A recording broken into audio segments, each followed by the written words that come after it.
বন্ধুরা আসসালামু আলাইকুম। আজকে আপনাদের মাঝে হাজির হলাম আবারও একটি নতুন টিউটোরিয়াল নিয়ে। আমি মোহাম্মদ নুরুন নবী, আমি একজন প্রফেশনাল গ্রাফিক্স এবং মোশন ডিজাইনার। আজকে মূলত আমরা শিখব একটি রিয়েলিস্টিক মকআপ তৈরি করা। মকআপটি হচ্ছে লেভেল ডিজাইনের উপর। আমরা মূলত সকলেই লেভেল ডিজাইন করে থাকি। তো লেভেল ডিজাইন করার পর আমরা গুগলে অনেক মকআপ খুঁজে থাকি। মকআপ খুঁজে পাওয়ার পরও আমাদের একটা সমস্যা হয় কি, আমরা এক একজন এক এক সাইজের, অথবা ক্লায়েন্ট আমাদেরকে একটা সাইজ দিয়ে দেয়, আমরা সেই সাইজের উপর একটি লেভেল ডিজাইন করে থাকি। তো লেভেলটা ডিজাইন করার পর সেই সাইজের আমরা কোনো মকআপ পাই না, অথবা আমরা যে সিস্টেমে বোতলটা চাচ্ছি, যে ডিজাইনের বোতলটা চাচ্ছি, এই ডিজাইনের বোতলে মনের মতো হয়ে থাকে না। এজন্য আমরা মূলত অনেক সময় ব্যয় করে থাকি ক্লায়েন্টের যে লেভেল ডিজাইনটা আছে সেটাকে প্রেজেন্টেশন করার জন্য। তো আমরা আজকে শিখব এই ক্লায়েন্ট একটা লেভেল ডিজাইন করার পর সেটা কিভাবে রিয়েলিস্টিক মকআপে ক্রিয়েট করে আমরা ক্লায়েন্টকে পরিবেশনা করতে পারি। তো চলুন বন্ধুরা, আর দেরি না করে আমরা আমাদের ফিরে যাই। এবং তার আগে আমি বলে নিচ্ছি বন্ধুরা, আপনারা যদি আমার চ্যানেলকে দেখার সুযোগ করে দেবেন। ফিরে আসছি ছোট্ট একটা ইন্টারভিউর পরে।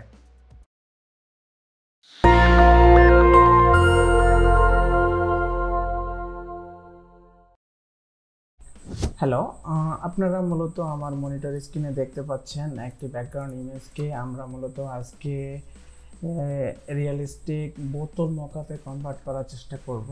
এর জন্য আমরা মূলত যে মেথডটি অথবা যে প্রক্রিয়াটি অবলম্বন করে দ্রুত করতে পারি সেই প্রক্রিয়াটি আমি আপনাদেরকে দেখাবো। এর জন্য মূলত আমরা প্রথমে বোতলটিকে সিলেক্ট করে নেব সিলেকশন টুল দিয়ে, অথবা আমরা কুইক সিলেকশন টুল দিয়েও করতে পারি। এক্ষেত্রে আমাদের একটা খুব সুন্দরভাবে ম্যাচিং হতে হবে না, অথবা অনেক সময় লাগতেছে। এর জন্য আমরা মূলত লেয়ারটিকে সিলেকশন থেকে লোড সিলেকশন, দেন আমরা লেয়ারটাকে বডিটাকে সিলেক্ট করবো। বডিটাকে সিলেক্ট করার পর ওকে, দেন আমরা মূলত নিব প্রথমত হিউ স্যাচুরেশন। ওকে, নাম দেব ডিস্যাচুরেট। ওকে, দেন আমরা আরও একটি নিব, আবারও লেয়ার থেকে সিলেক্ট রেখে সিলেক্ট থেকে লোড সিলেকশন, দেন বডি। ওকে, দেন আমরা নিব কার্ভ। ওকে, কার্ভটার নাম দেব লাইট অ্যাডজাস্টমেন্ট। ওকে, দেন আমরা মূলত এই বডিটাকে রিয়েলিস্টিক শেপ আনার জন্য আমরা একটি মেইন লেয়ার ক্রিয়েট করব। লেয়ারটি ক্রিয়েট করার জন্য আমরা একটা লেয়ার নিচ্ছি। লেয়ার নেওয়ার পর রেক্টেঙ্গুলার টুল দিয়ে রেক্টেঙ্গুলার টুল অঙ্কন করব। ওকে, আমরা মিডল পয়েন্টে রাখার চেষ্টা করব। ওকে, আমি দেখতে পাচ্ছি আমার মোটামুটি মিডল পয়েন্ট আছে। দেন আমি রেক্টেঙ্গুলার টুলটাকে কনভার্ট টু স্মার্ট অবজেক্টে কনভার্ট করব। ওকে, এরপর আমরা মূলত এটার মোডটাকে আমরা মূলত লিনিয়ার বার্ন করে দেব।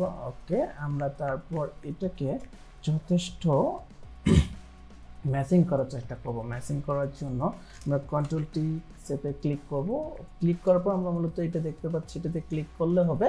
আমরা মূলত রাইট বাটনে ক্লিক করে ওয়ার্ক ফেসে ক্লিক করব।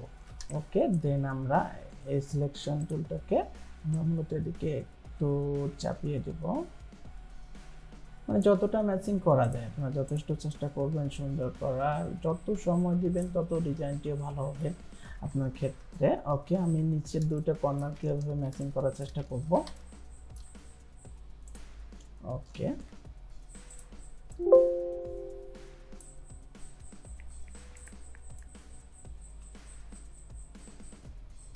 ওকে, দেন এই কর্নারটি। ওকে, এখন আমরা চেষ্টা করব উপরের এই জায়গাটিকে ম্যাচিং করানো, মানে বোতলের ক্যাপ এবং বডি থেকে যে মিডল পয়েন্টে যে একটা প্লাস্টিকের মতো অপশন থাকে, এই অপশনটিকে আমরা আলাদা করার চেষ্টা করব। ওকে, আলাদা করার জন্য মূলত এটাকে সিলেক্ট করব। দেখুন এখানে রোলারটি থাকার কারণে আপনারা চাইলে এই রোলারটিকে সে সময় উঠাই দিতে পারবেন। আপনার সে সময় কাজ করতে অসুবিধা হচ্ছে, রোলারটিকে তুলে দিলেন, দেন ওকে। আবার এই কর্নারটি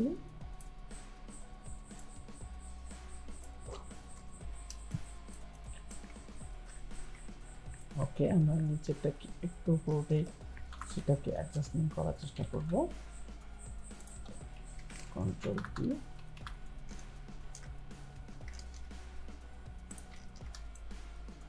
ওকে, নিচে ঠিক আছে, আমি যথেষ্ট মনে হচ্ছে। আবারও কন্ট্রোল টি দিয়ে ওয়ার্ক।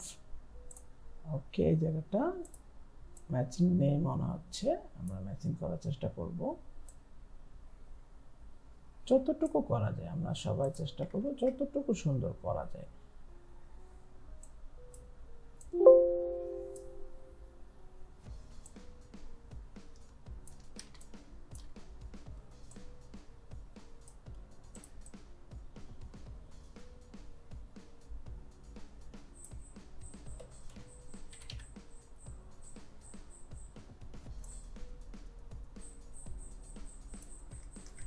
ওকে, দেন আমরা মূলত অল্টকে ক্লিক রেখে লাইট অ্যাডজাস্টমেন্টকে এটার সাথে করে দেব লেয়ার মাস্ক। ওকে, দেখুন বন্ধুরা আমার অলরেডি একটা রিয়েলিস্টিক ফিল আসছে। তারপর আমি চাইলে কালারটাকে যদি চেঞ্জ করতে পারি, ডার্ক, ওকে, ডার্কটাকে হোয়াইটে করব। ওকে, এই সেটটাকে একটু ডার্ক করব। ওকে, আমি চাইলে এভাবে করতে পারি, তাহলে অটো দিয়েও করতে পারি, আর এই মুহূর্তে নাও করতে পারি আমরা। সরি, আমার মার্কসটাই ডিলিট হয়ে গেছে, আমি আগের মতো করে রাখতেছি এই মুহূর্তে। তারপর আমাদের যখন লাগবে আমরা তখন সেটা অ্যাডজাস্টমেন্ট করে নিব। দেন আমরা মূলত এটা কনভার্ট টু স্মার্ট অবজেক্ট করা আছে। এরপর আমরা চাইলে ডাবল ক্লিক করে এখানে যদি আমরা কালার চেঞ্জ করি, আমরা যে কোনো সময় যে কোনো কালার দিয়ে কন্ট্রোল এস দিয়ে সেভ করলেই আমরা এখানে সেই কালারটি পাচ্ছি। দেখুন বন্ধুরা কতটা রিয়েলিস্টিক হয়েছে।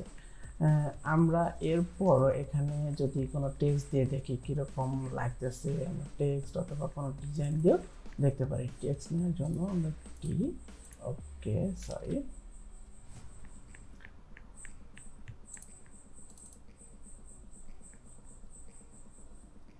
ওকে, font size, আমি চাচ্ছি এটা মকআপের মতো দিতে। আমি এটা কালারটাকে মূলত চেঞ্জ করব FF600। ওকে, দেন সেভ দিলে দেখুন বন্ধুরা অনেকটা রিয়েলিস্টিক হয়েছে। আমার এদিকে ডিজাইনে ফুল ছিল লেখা, এই কারণে কেটে গেছে। আপনারা চাইলে সেটা ছোট করে দিতে পারেন। ওকে, দেখেন আপনারা চাইলে এরকমও করে দেখতে পারেন। কন্ট্রোল এস দিয়ে সেভ করবেন, দেন এখানে দেখতে পাচ্ছেন সেটা ঠিক যেরকম যে অ্যাঙ্গেলে বোতলটা আছে ঠিক ওরকমই আপনি পাচ্ছেন। ওকে, এখন দেন আরও কীভাবে রিয়েলিস্টিক করা যায় আমরা সেটা চেষ্টা করব। তো আমাদের এই মুহূর্তে থাকলো বোতলের যে ক্যাপটি আছে, এই ক্যাপটিকে আমরা কিভাবে কালার ট্রান্সফার করতে পারি, মানে আমি এই বোতলটাই রাখবো না, বোতল কালারটাই চেঞ্জ করব। এই কারণে আমরা মূলত চেঞ্জ করব। তার আগে আমরা এই যে বডিটা আছে আমরা এটা রিনেম করে নিয়ে বডি দেব। বডি দেওয়ার পর আমরা লেয়ারটাকে মাল্টিপ্লাই করে দেব। ওকে, দেন কন্ট্রোল এস তারপর আমরা আবারও এটাকে লেয়ারটাকে সিলেক্ট রেখে আমরা সিলেকশন থেকে লোড সিলেকশন, দেন এখানে ক্যাপ। ওকে, ক্যাপটা সিলেক্ট হয়ে গেছে আমার অলরেডি। ক্যাপটা সিলেক্ট হওয়ার পর আমরা মূলত নেব একটি সলিড।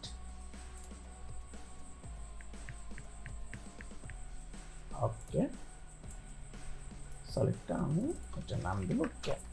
ওকে,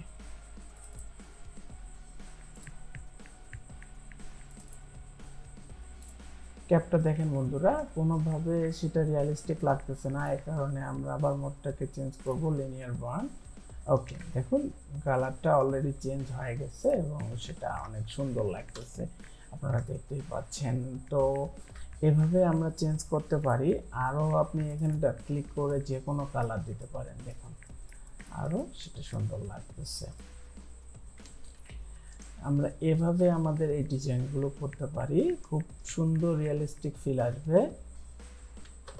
বন্ধুরা দেখুন অলরেডি একটা ফিল আসছে। তারপর আমি যদি ব্ল্যাক কালার করে দেখি, দেন ফুললি একটা ব্ল্যাক কালার আসতেছে। আমি এটাকে ব্ল্যাক কালার করে দেখি আমাদের কেমন লাগতেছে। কন্ট্রোল এস, দেন আমরা দেখতে পাচ্ছি ফুললি ব্ল্যাক আসছে। এই কারণে আমরা মূলত কি করব, আগের যে আমাদের মেন পিকচারটা আছে এটাকে কন্ট্রোল জে দিয়ে ডুপ্লিকেট করব, দেন সবার উপরে নিয়ে যাব, নিয়ে গিয়ে আমরা নাম দেব শাইন, SINE।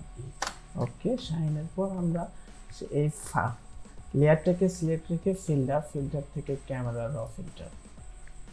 ওকে, আমার একটু সময় লাগতেছে, সময় দিয়ে সহযোগিতা করবেন। দেন আমরা স্যাচুরেশনটাকে 0, দেন আমরা এক্সপ্রেশনটাকে 3.80 মাইনাস। ওকে, দেন অনেকটা রিলেট লাগছে। ওকে, দেখেন বন্ধুরা আমার অলরেডি রিয়েলিস্টিক হয়ে গেছে।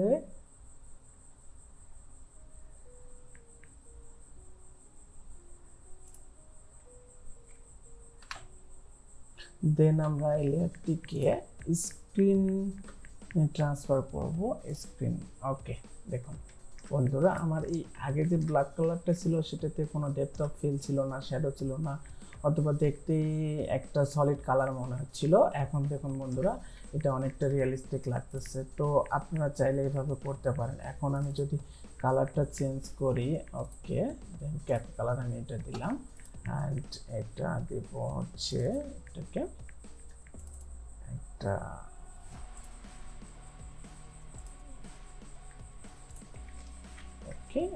লাইট কালার দিচ্ছি আমি। ওকে, দেখুন বন্ধুরা অনেকটা রিয়েলিস্টিক হয়েছে যা আপনারা দেখতে পাচ্ছেন। আপনারা চাইলে এভাবে আপনাদের রিয়েলিস্টিক বোতলের যে মকআপগুলো চাইলে মকআপ ডিজাইনও করতে পারেন। মকআপ ডিজাইন করে আপনারা সেগুলো মার্কেট প্লেসে দিতে পারেন।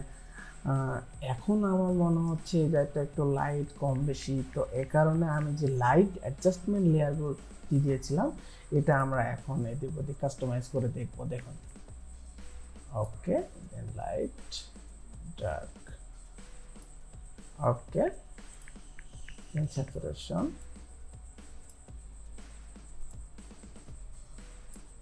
ওকে বন্ধুরা দেখুন কত সুন্দর একটা রিয়েলিস্টিক মকআপ ফিল অলরেডি চলে এসছে। আমি ব্যাকগ্রাউন্ড আমার বডির যে কালারটা এটা আমার কাছে এখনো ভালো লাগতেছে না, আমি চেঞ্জ করে দেখব এটা, অথবা এটি। ওকে, কন্ট্রোল এস।